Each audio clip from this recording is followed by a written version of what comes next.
Hey guys, welcome to Life on Unleaded. We're back at South Coast Mustangs with my 67 Fastback, and today we're going to be stripping the whole car down to bare metal.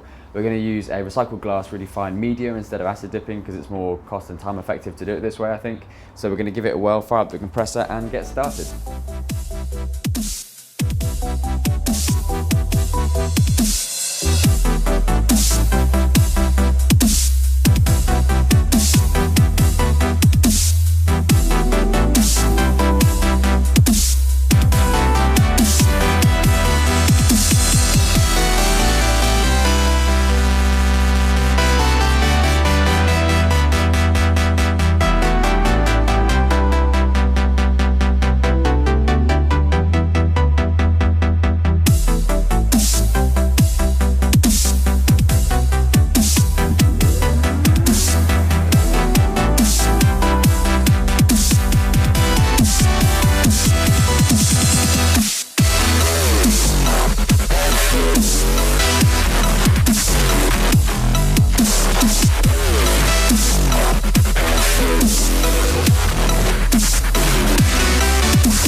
So as you can see, we finished blasting the car. There's still a lot of work to do.